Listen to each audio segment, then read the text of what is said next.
దండకారణ్యం మళ్లీ దద్దరిల్లిపోయింది. Chhattisgarh national park అటవీ ప్రాంతంలో కాల్పుల మోత మోగింది. భద్రతా బలగాలు మావోయిస్టుల మధ్య ఎదురు కాల్పులు జరిగాయి. ఈ ఘటనలో 31 మంది మావోయిస్టులు, 2 జవాన్లు మృతి చెందగా మరికొందరు గాయపడ్డారు.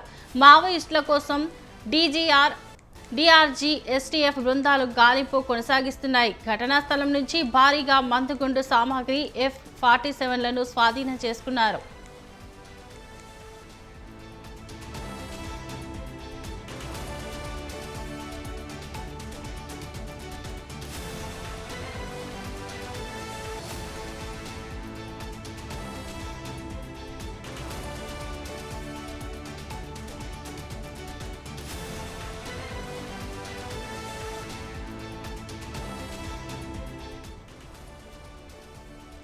మరోవైపు ఎదురుకాల్పుల్లో గాయపడ్డ వారిని జగదల్పూర్కు తరలించారు. వీరిద్దరి పరిస్థితి విషమంగా ఉన్నట్లుగా సమాచారం.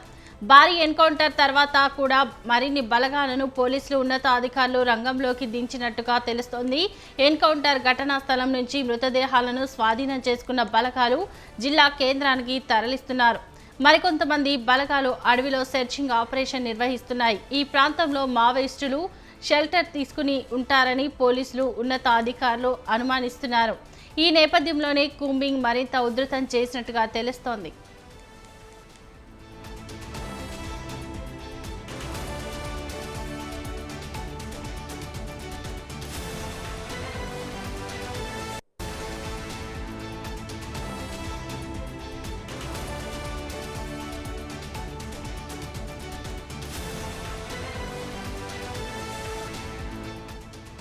ఇటీవల ఛత్తీస్గఢ్, ఒడిశా సరిహద్దులోని గరియాబంద్ జిల్లా కుల్హడి ఘాట్ అటవీ ప్రాంతంలో భారీ ఎన్కౌంటర్ జరిగింది. ఈ ఘటనలో 20 మందికి పైగా మావోయిస్టులు మృతి చెందారు. ఇక దీనిపై మరింత సమాచారం మా ప్రతినిధి సుధాకర్ అందిస్తారు. చెప్పండి సుధాకర్. దండకారంలో దద్దరిల్లిపోతుంది. ఈ రోజు ఉదయం మావోయిస్టులను ఇటు పోలీసుల మధ్య ఎన్కౌంటర్ జరిగింది.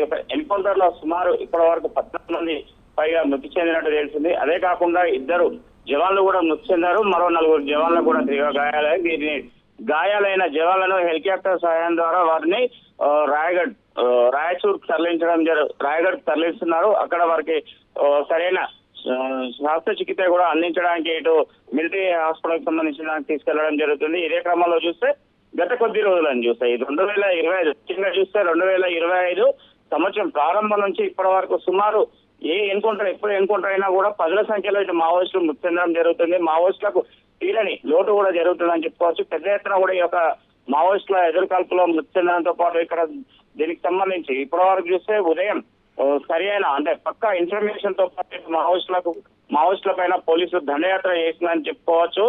ఎందుకంటే వారికి ఉన్న ఇన్ఫార్మర్ నేపథ్యంతోనే ఈ యొక్క ఎన్కౌంటర్ కూడా జరిగిందని చెప్తున్నారు. ఎందుకంటే దండకార్యంలోని నేషనల్ అటవీ ప్రాంతంలోని కాల్పులు మూత మోగడంతో పాటు నక్సల్ బలగాలు కూడా తుపాకీ తూటలకు అక్కడికక్కడ 14 మంది పైగా మృతి చెందారు. దీంట్లో ప్రధానంగా చూసుకుంటే బీజాపూర్ జిల్లా నేషనల్ అటవీ ప్రాంతంలోని ఈ యొక్క ఎన్కౌంటర్ జరిగింది. దీనికి సంబంధించి ఇక్కడ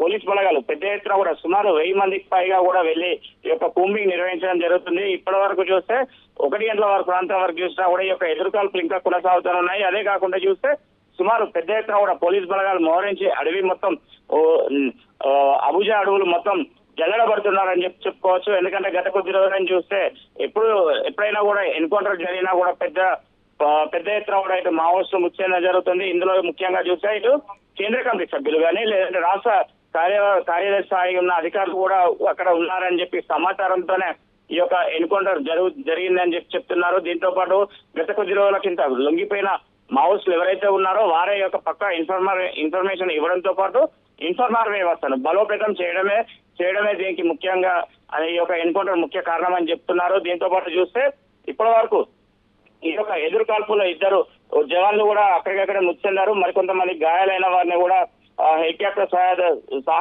సహకారంతో మెరుగైన వైద్యం కోసం వారిని తరలించడం జరుగుతుంది. ఇంకా అడవులో కూడా భారీగా బలగాలను కూడా మోహరించడం జరుగుతుంది. Shobha. Right, thank you Sudhakar.